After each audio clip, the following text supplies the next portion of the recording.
What's up, everybody, and welcome to a double sporting day for me.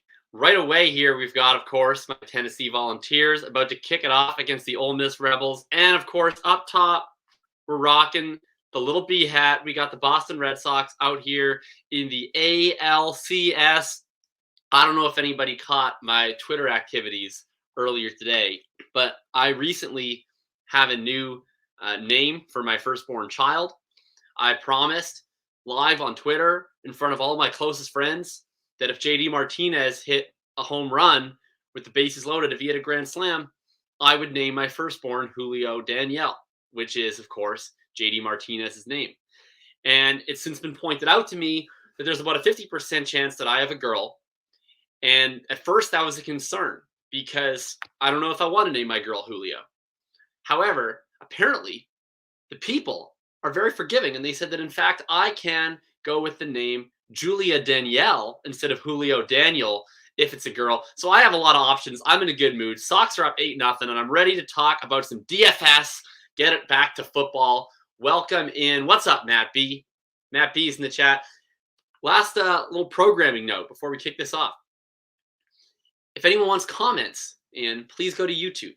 Twitter has decided no longer are we getting the comments streaming in from the Twitter sphere. So if you want to ask me any questions, ideally about DFS, ideally about fantasy football, if you just want to ask me a question about my life, about why I'm rooting for the Red Sox, anything, I'm your guy. I'm here for the next at least 45 minutes or so. I also want to shout out my main man Tom Tipple, my partner who's working the back end today.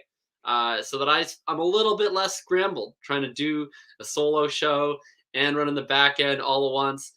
We got a full tilt operation. So I'm excited to get into it today. We're going to kick off quick with a review of week 5. It was a really interesting week 5. I spent a lot of my column, which should be coming out like any minute now, the Pareto principles for player profiler, talking about week 5, all the different decisions that came up in week 5.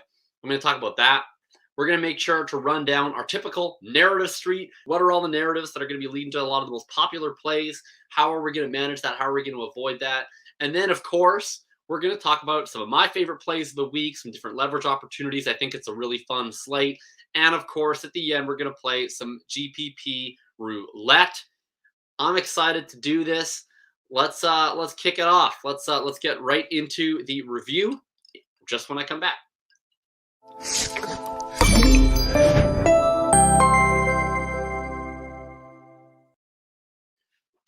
All right, so as you can see, I am joined here with a beautiful little screen share of a lineup.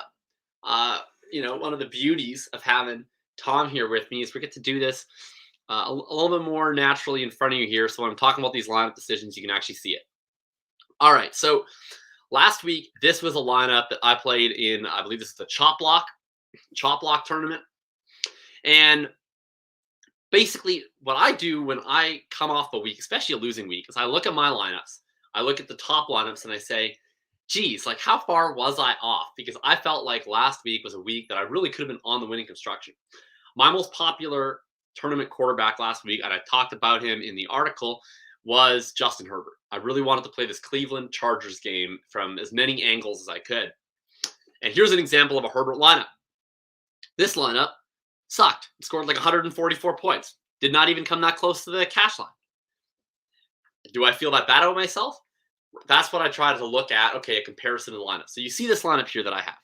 All right, so Herbert stacked with Keenan Allen and Jared Cook. Bring back my mortal enemy, Odell Beckham Jr. continues to crush my DFS lineups for 2 straight weeks. Aaron Jones, little correlation with T. Higgins. And then you get Alexander Mattison, chalky Alexander Mattison, chalky A.J. Brown, chalky Eagles defense. Now let's go up here. Let's look at Utical's lineup. I don't know if anyone has heard of Utical. He's one of the best players there is out there in the DFS space.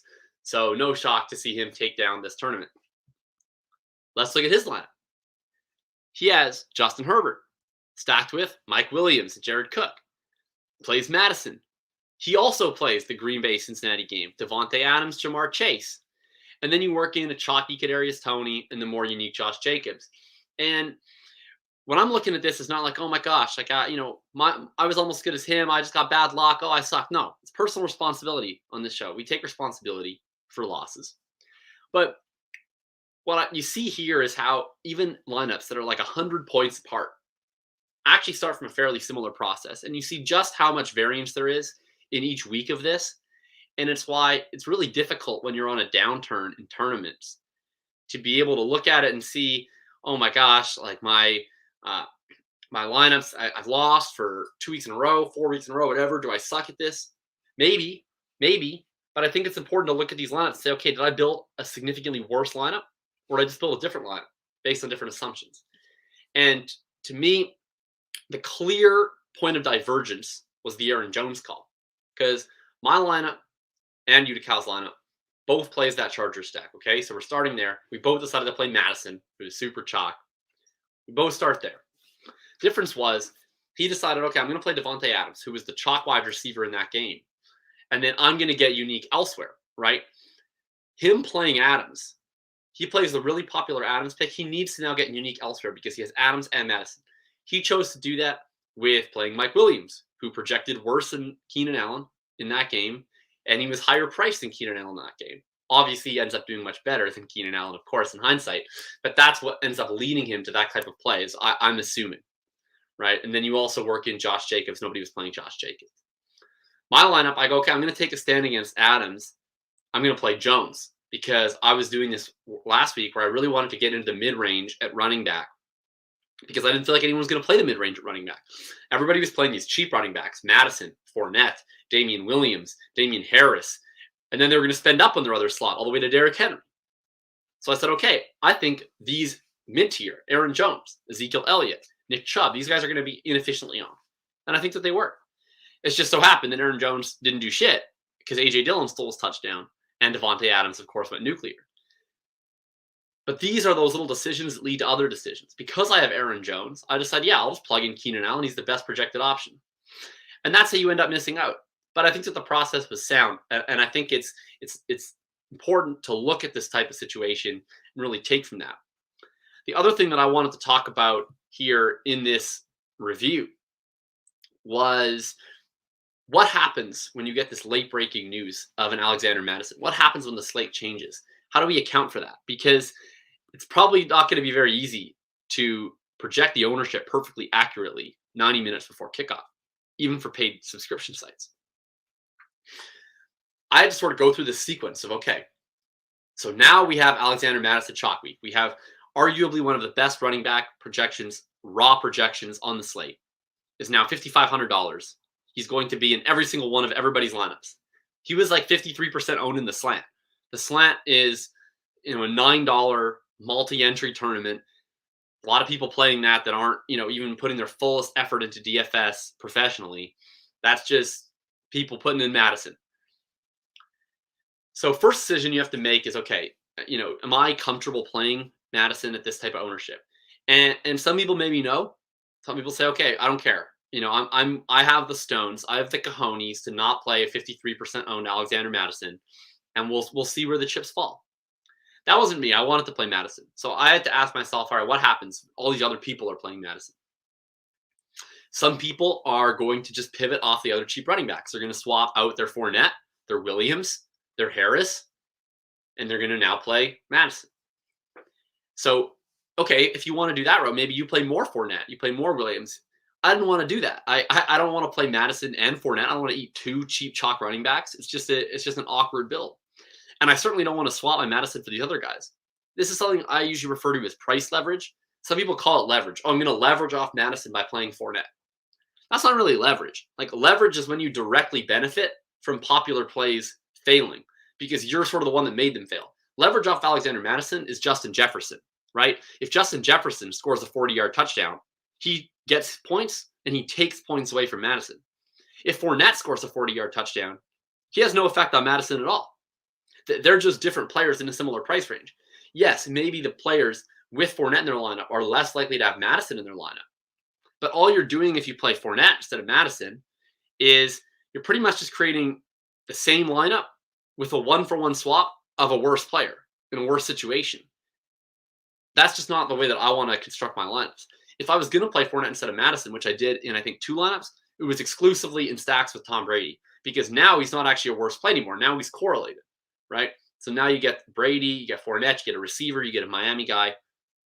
I hope that makes at least a little bit of sense. The other thing that I noticed, all right, people are going to play even less of these mid-range backs. And because of that, that means that my Chubb teams, my Jones teams, where I already thought they're going to be under-owned, they're going to be even more under-owned. That means that I can probably play a little bit safer in the rest of my lineup. And the last thing when everybody wants to play Madison is, okay, what if they don't sub a running back out for Madison at all? What if they just toss Madison in the flex spot and now they're playing these 3 running back lineups? On DraftKings, you see a lot of 2 running back, 4 wide receiver. That's usually my preferred build. You see here, that's what Utica has in his first place lineup. I bet a ton of people played 3 running back, 3 wide receivers. I haven't run the numbers, but I'm quite confident that there was a higher proportion of 3 running back lineups than there almost ever is on DraftKings last week because of the Madison switch. And so what does that do? It makes the ownership less on all the wide receivers. I looked at someone like Keenan Allen. I thought he was going to be pretty popular, but now I'm running it through and I see, okay, Justin Herbert, no one's playing him, right? So if you only have 3 wide receiver spots, one of them goes to your stack partner at least, maybe 2, right? Another one might go to a bring back. Everybody's playing Devontae Adams. Everyone wants to play CeeDee Lamb. Everyone wants to play Kadarius Toney, Jalen Waddle, Shenault, all these chalk guys. How are people going to play Keenan Allen in their lineups if they're not playing Justin Herbert? And yeah, Chay's exactly right. He says there's less upside for tournaments playing 3 running backs. I agree. I don't want to play 3 running backs. But the idea is more people are going to play 3 running backs. So that's one less spot for Keenan Allen. And so what I did was, I think, in general, a smart thing, although it cost me a ton of money, which was that I said, all right, I lowered what I thought was going to be Keenan Allen's ownership. I lowered the ownership on the guys I was playing, like Aaron Jones and Nick Chubb. I said, I don't need to go pay an extra $700 for Mike Williams. I could play under-owned Keenan Allen. And then I sat down, I watched the game, so I went, this is awesome. This game scored a bunch of points. I'm going to make a bunch of money. Oh, who scored that touchdown? Oh, it's Mike Williams. Oh, who scored that next touchdown? Oh, it's Mike Williams. Oh, how much did Mike Williams did I play? None, because I took all my Mike Williams swaps and I swapped them out to Keenan Allen. And I hate myself.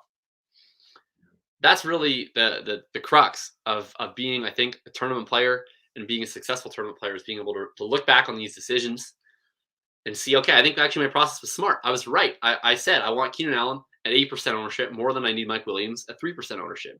And I got that. It just didn't work out. And I think looking back and seeing, hey, it didn't work out versus, oh my God, I'm a dumbass. I made the wrong decisions. Everything's bad. I'm bad. I should have played Mike Williams. You don't know what's going to happen because it's a 4-quarter sample and random stuff happens all the time. So that's it. I wanted to talk through that because I think it's interesting. I think it's interesting from like an emotional level to be like, man, like how do you deal with this tilt of Mike Williams? And also from a strategic level of how do you go through all these different steps? When you get a situation like an Alexander Madison, extreme chalk week. When we come back, we're going to turn to the narrative street for week 3. We're going to talk about all of the most popular plays, what's going on right now in the market, and how we're potentially going to attack that. We're leaving behind a very tilting week 5, and we're forging ahead to week 6 in just a few seconds.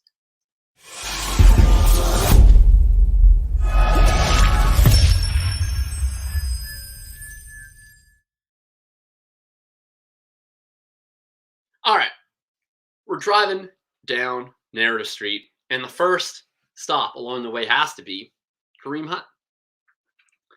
Last week, we had a running back who proved they could have a workhorse role in the absence of a starter. They were super cheap, and they had a great matchup and a good game environment. And we jammed him.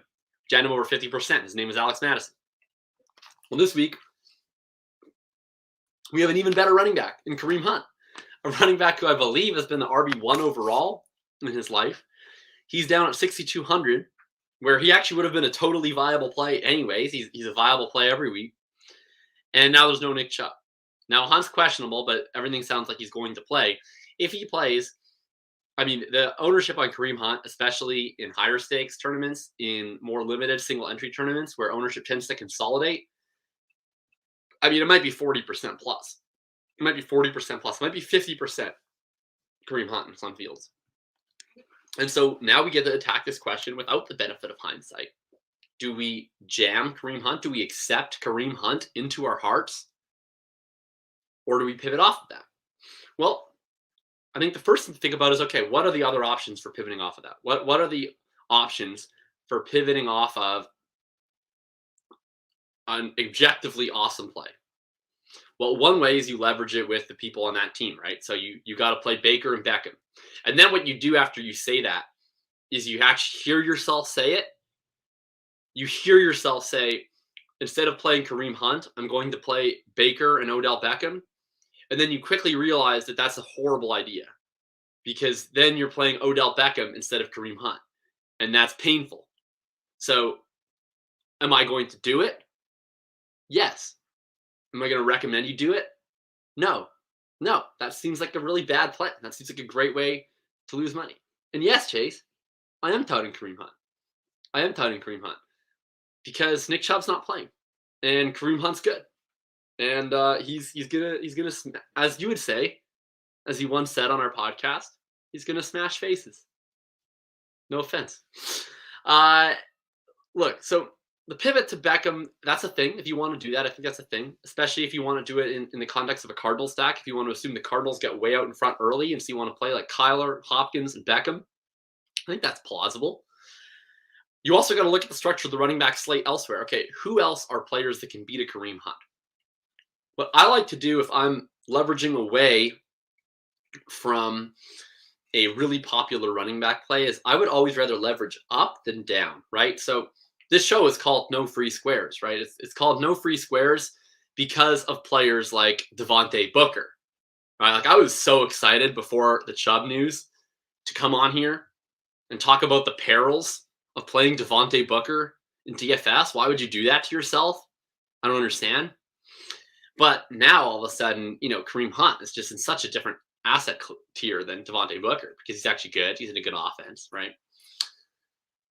I want to do that because with these cheap running backs often is they don't actually have a ceiling, right? They don't actually have a ceiling that's super, super high in terms of raw points. And people chase the point per dollar value. They chase the point per dollar value of a Devontae Booker. They say, oh man, this guy's like $5,400. He can get me 15 points.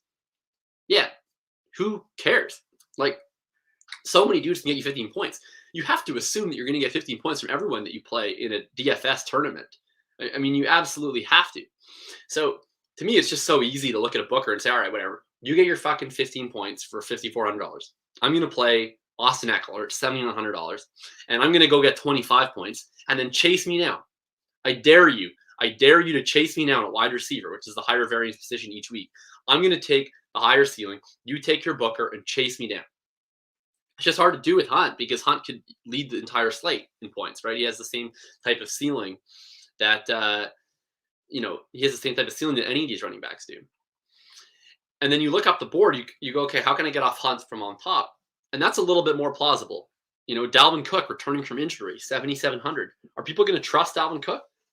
I'm not super sure they are. He practiced in full. That's good. Last time he played, he was wildly disappointing. And Alex Madison has played phenomenal. I think people might be a little bit concerned that there's going to be more Madison than they expect.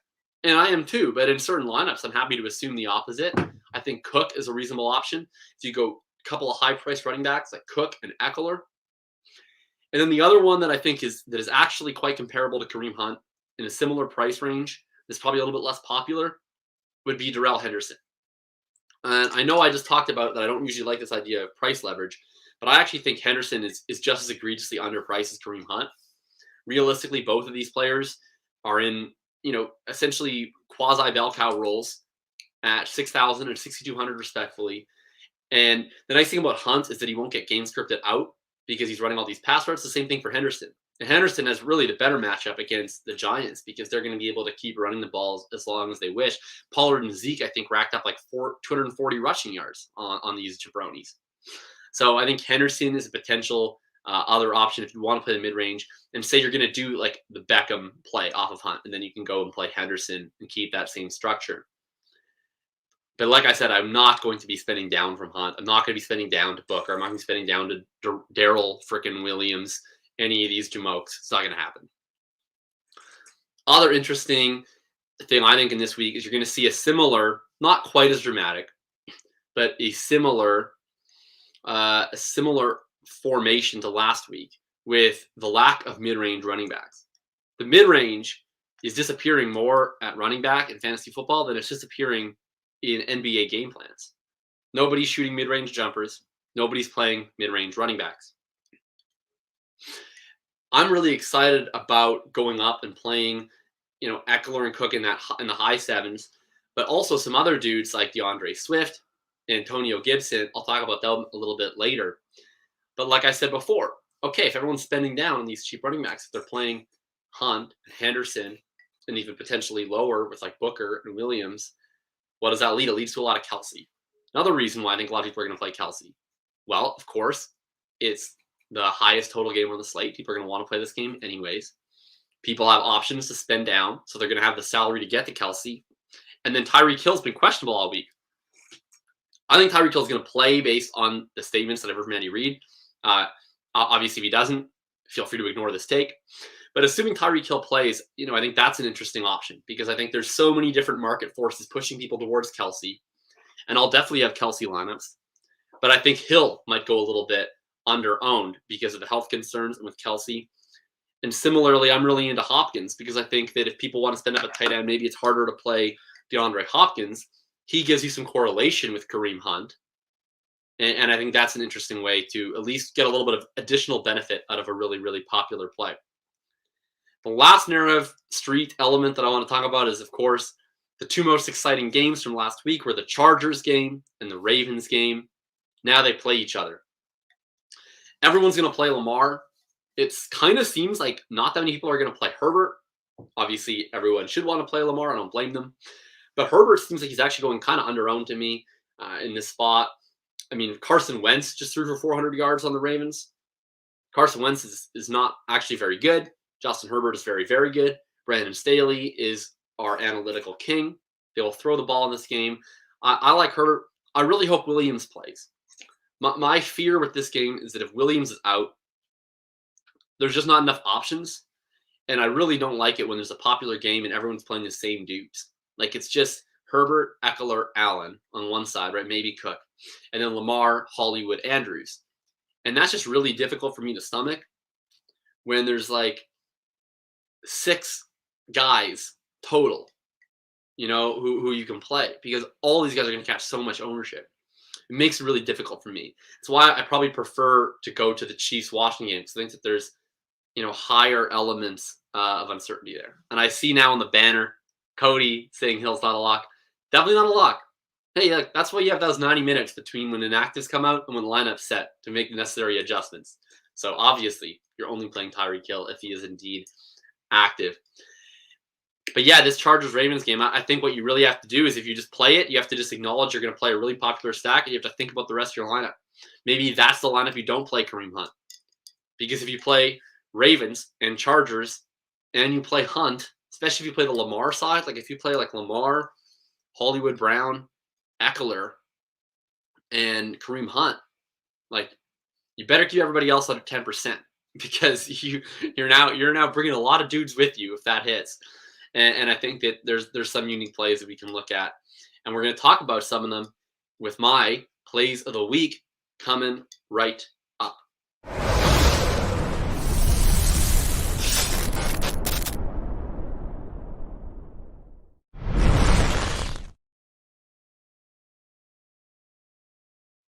All right, here we go. We're moving to the plays of the week. every time that I see this Johnny Manziel in front of me, I always think it's Baker. And I'm like, oh my God, am I about to recommend you play Baker Mayfield? And honestly, I actually will probably play a Baker Odell lineup this week because I'm a masochist.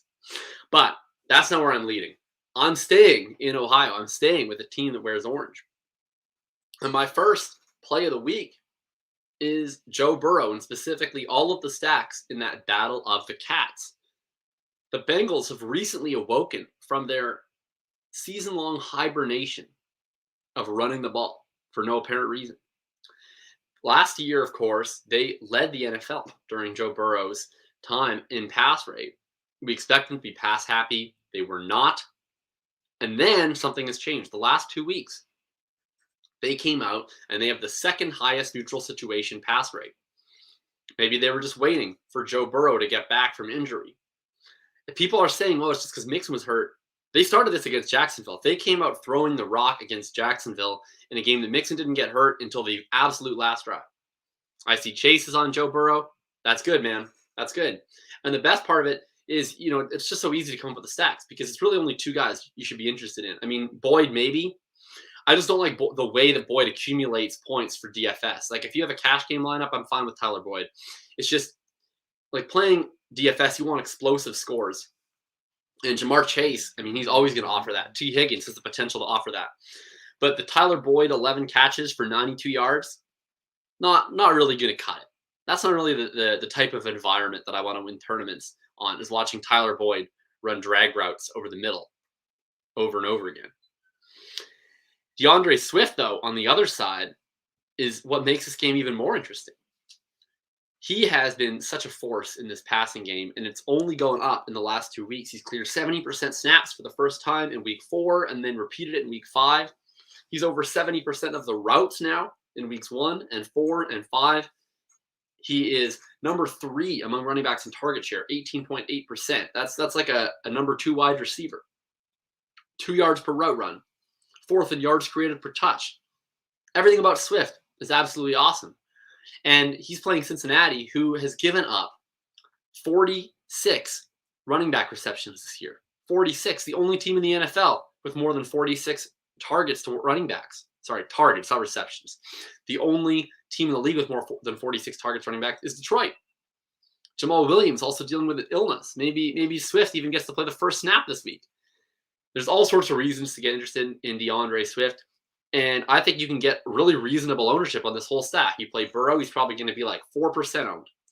You play Higgins and Chase, or even Boyd, if you're into that sort of thing.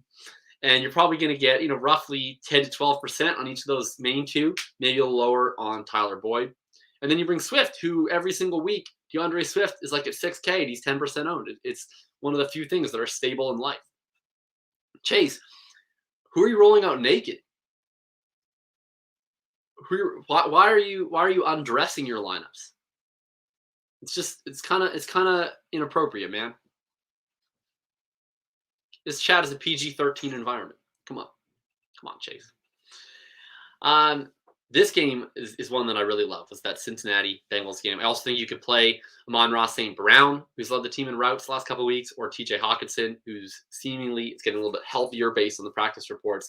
If you want to go that route. Another one of my favorite plays of the week is Antonio Gibson. He's a guy that I don't imagine anyone's going to be on because, of course, we have Hunt in that range. We have Henderson in that range.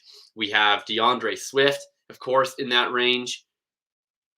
Who's playing Antonio Gibson? Why should they play Antonio Gibson? He has a broken shin, and he loses pass game snaps to J.D. McKissic, and they're probably going to lose this game by like 14 points. Heck, I picked J.D. McKissic as my play of the week yesterday on the Full Tilt Dynasty podcast.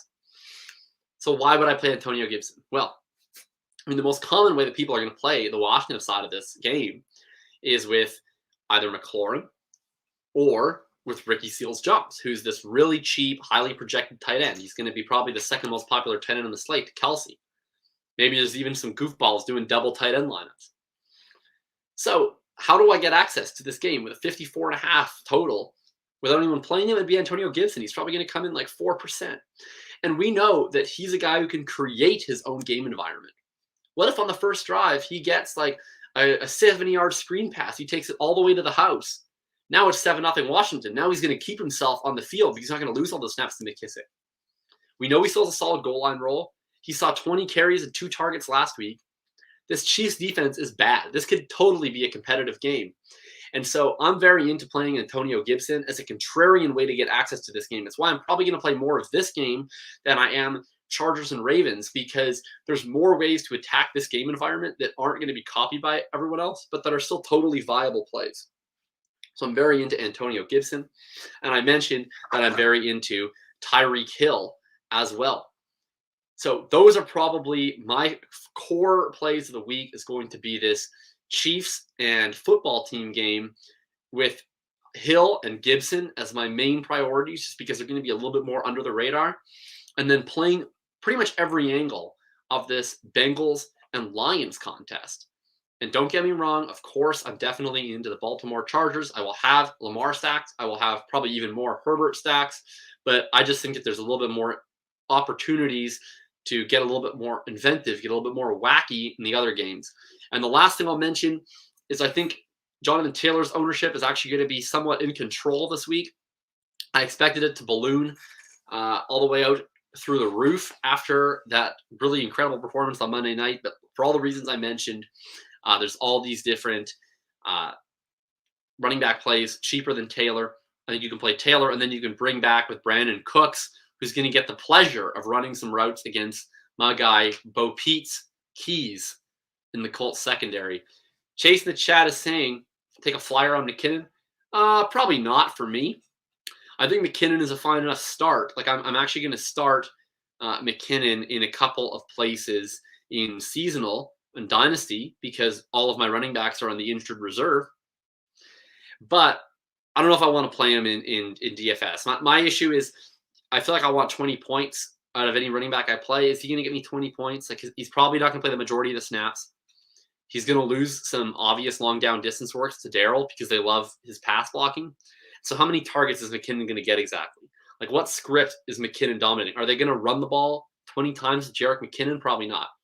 Is he going to get 8 targets? I don't think so because Darrell's in there on the long down and distance. And who's going to be their goal line guy? Probably Darrell. I'm not saying I want to play Darrell. I just probably don't want to play either of these Chiefs running backs. Really, I just think that they're missing and taking important parts of each other's role. Matt saying it's going to be fun this week. I hope it is going to be fun this week. I especially hope it's going to be fun on all of these plays that we just talked about. But you know what's always fun? What's always fun is the opportunity to play. Yeah, ran 2 less routes than Williams. That's the issue. Like if they're just splitting routes, right? So, all right, let's talk about this McKinnon Williams thing actually. So here's my read on it. When CH was healthy, McKinnon actually had a more impactful role than Williams. McKinnon is part of an interesting class of running back that kind of reminds me of like early career Eckler, kind of like current Pollard on some weeks, where they want them for their pass catching ability, but they don't really trust them in pass protection. So they have a pretty high target rate on their routes, but they run a lot of their routes on early down and distance. And so that makes them seem like a pass catching running back, but it doesn't really get them receptions and the best scripts for their role, right?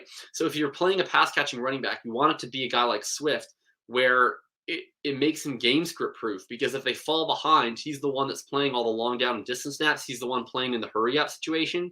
And so he's the one that would be out there. Now, McKinnon and Darrell is interesting because they split these. Williams plays most of the long down and distance because they want him for his pass blocking. He also plays most of the goal line work. Those are high value touches. But then McKinnon goes out there and he plays in the 2-minute drill, right? So who's going to be playing if they fall behind in this game, getting the targets? Probably both of them because they seem to split it. And so I just don't want to play these running backs in this Chiefs system if they're both going to be splitting targets. I mean, I don't think either of them is going to have a role as good as the CEH role. And the CEH role sucked. Like CEH had, I think, like 1 or 2 good games this year, and mostly was duds. And these guys are like old and washed, and they're going to split time. So that's my take on it. But by all means, I mean, if you want to take a flyer on Jerick McKinnon, go for it. I'll tell you this: it'll be a lot easier for me to convince me to play a not owned whatsoever Jerick McKinnon than to play a decently owned Darrell 4.7240 Williams. That's for sure.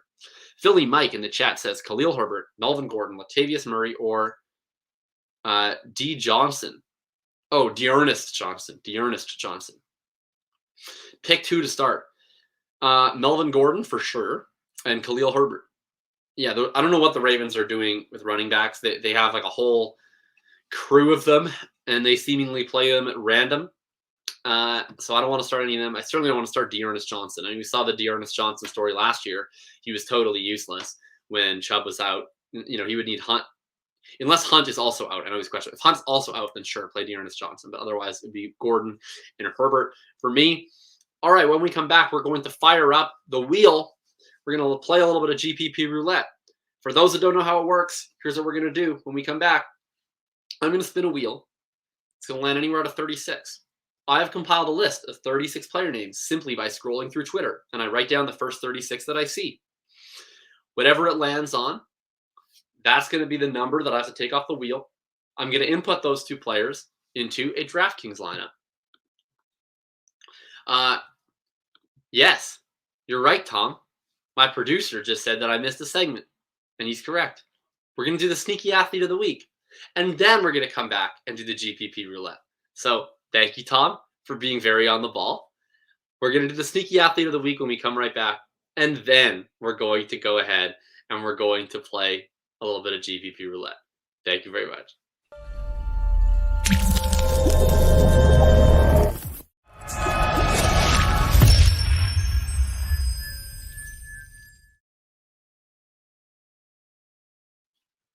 All right, here we go. We are going to play with ourselves a little bit of the Sneaky Athlete of the Week. And this week, it's an easy one. It's possible as his last week as the starting quarterback. I know that my producer doesn't think so because he's the biggest truther of this player that I'm aware of.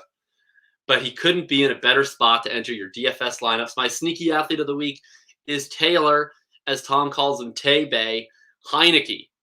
Taylor Heinecke, the proud descendant from Old Dominion University, is very sneakily athletic in that he basically doesn't look athletic at all until he has this burning desire to scramble. It's awesome for Terry McLaurin, and it's awesome for your fantasy rosters because this dude gets the snap.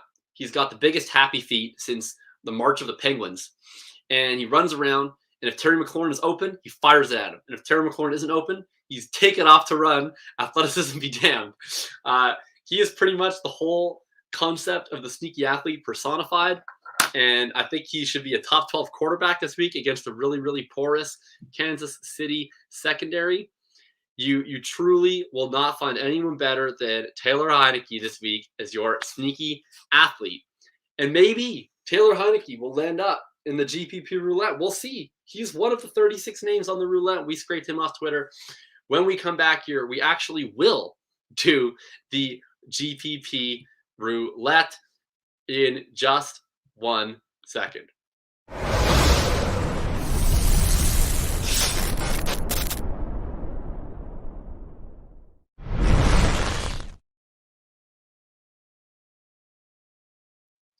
All right, here we are. Okay, we're going to go ahead here and we're going to spin the wheel one more time. Very quick recap of how this works. We're going to spin the wheel twice. It's going to land on 2 different numbers. Whatever number it lands on is the player that we have to play. I have a list beside me right here that has all 36 of the names that I scrolled through Twitter to find. We're going to plug those 2 into lineup, and then myself and anybody else in the chat who wants to help out, we're going to make a lineup, and it's going to be a real lineup that we're going to put into the play action. This year, we have done 4 lineups, and one of them was actually a top 1% finisher, and it might have taken down the whole thing if you animals didn't make me play Quintez Cephas in a game that he had like 1 freaking catch. So here's what we're going to do. We're going to go through the wheel, and we're going to give it a spin. Let's get that first number. 15. 15 is, all right, chalk week, baby. Put it in chalk. We got Kareem Hunt. We got Kareem Hunt in the lineup is 15. He occupied about 4 spots of the 36 because it's all anybody on Twitter could talk about is Kareem Hunt. So that's not that shocking. Put Kareem Hunt into the lineup, and we're going to spin it now one more time.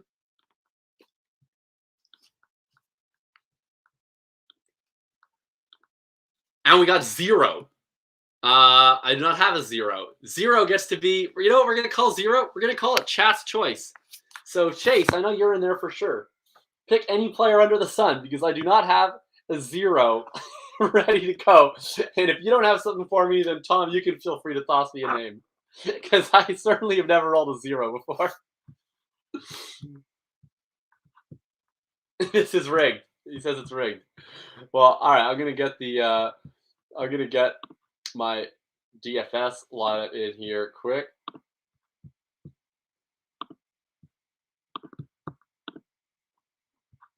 All right, Tom, you got a name for me here, buddy? With the 0, you pick anyone under the sun. Oh, Oh, fuck me, Jerick McKinnon.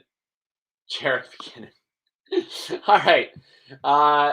Chase says we got to play Jerick McKinnon, so let's do it. You guys clearly don't want this lineup to make any money. All right. So we got our 2 running back slots are now taken care of. We've locked in McKinnon. We've locked in Hunt. Let's talk through the process here.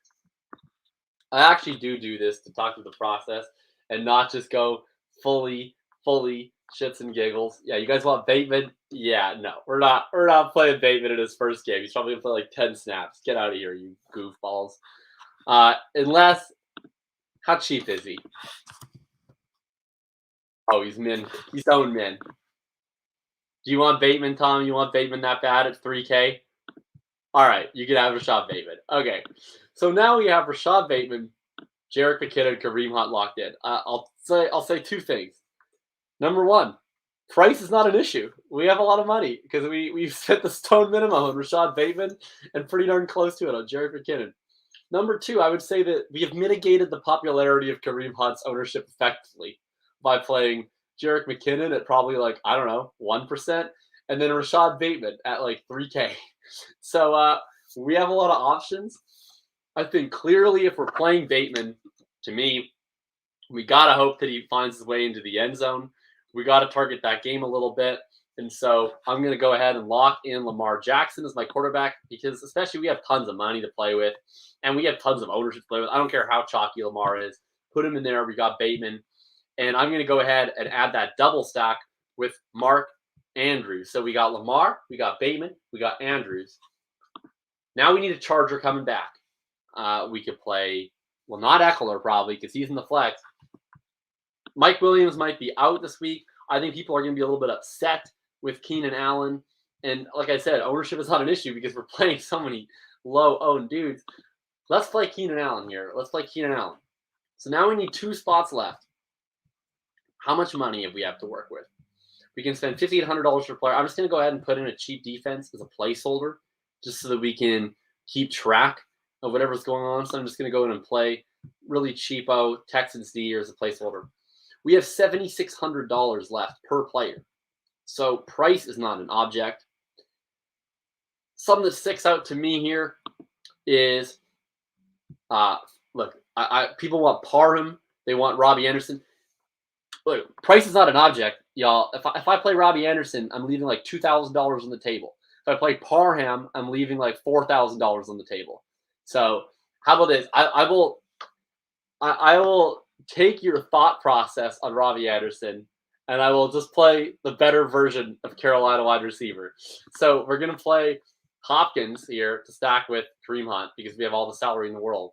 And that actually still leaves us with enough salary to go ahead and lock in DJ Moore in the last slot because we don't need to play Robbie Anderson because you guys made me spend $3K on Rashad Bateman, and we have a lot of money. So our lineup this week for the GPP Roulette is going to be Lamar, McKinnon, Hunt, Bateman, Keenan Allen, Hopkins, Mark Andrews, DJ Moore, Texans. Would I ever play this lineup? Probably not. There's no chance I would play McKinnon and Bateman. It's just unnecessary salary saving. But I think given the scenario that I was forced into, you end up in this spot where you have all the salary saved. Look, Philly Mike, you're saying no. But I understand you want to play Robbie Anderson. But do you want to leave $3,000 on the table? With all that money, you need to have Hill or Adams. I don't think I have to do anything.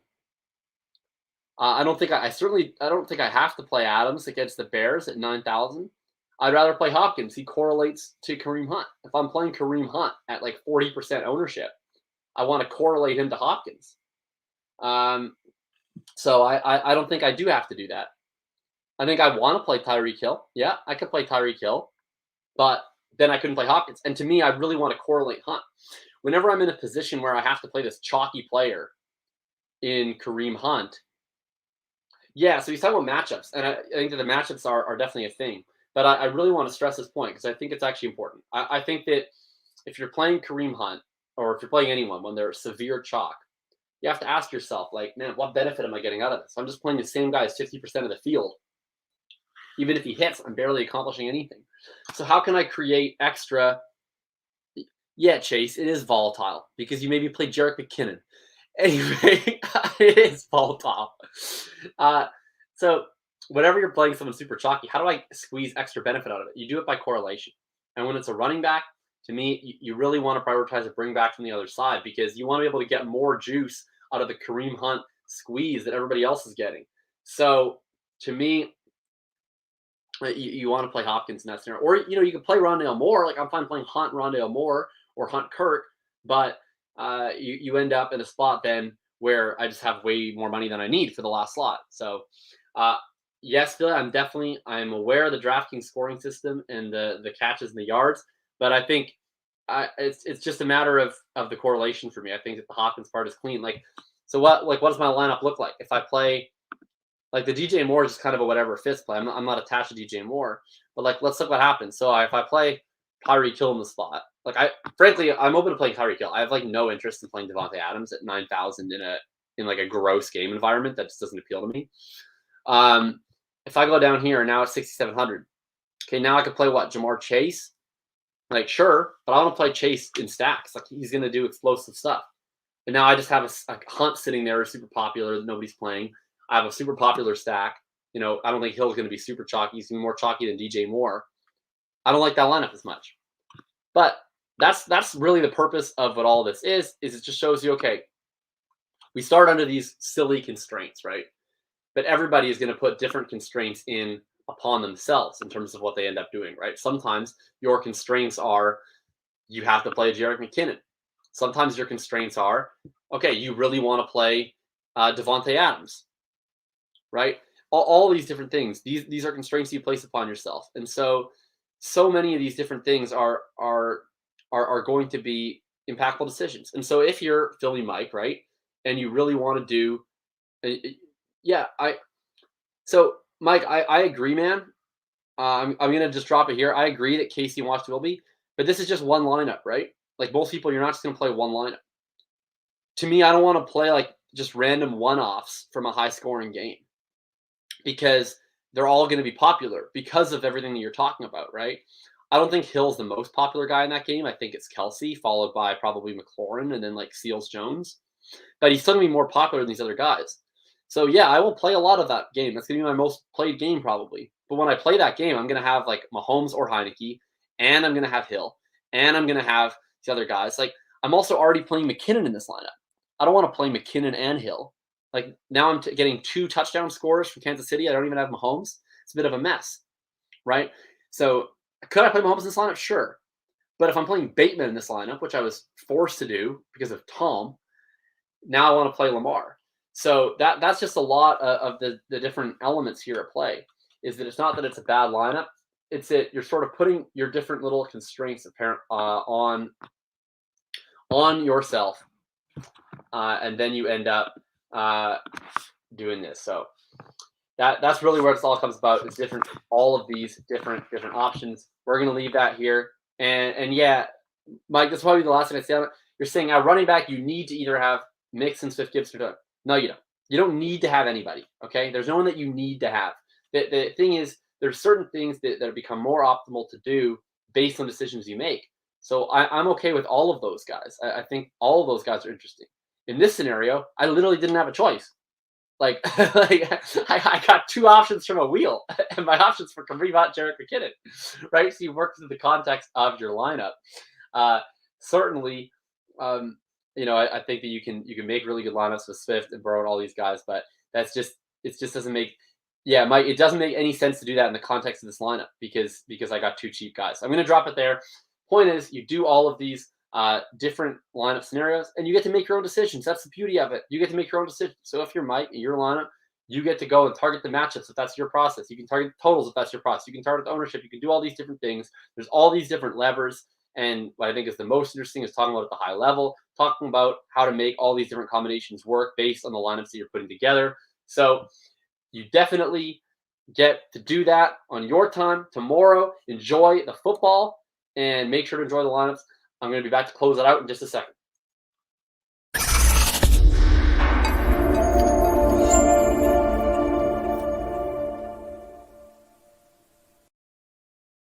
All right, y'all. That's a wrap for today's show. Thank you so much for watching. Thank you especially both Mike and Chase. You guys have been super active in the chat.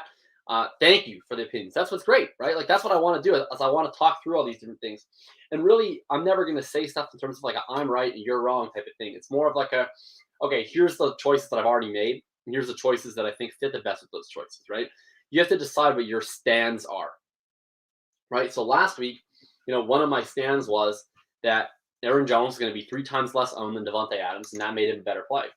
Right? Not better in terms of I think he's going to score more points. Better in terms of the odds he scores more points are better than the odds applied in the ownership. And that let me know having Davante Adams in lineups. And obviously he went off. But when I look back on that, I say, you know what? I wasn't going to have Davante Adams in lineups because that was the stand that I was making in my portfolio. Similarly, this week, right?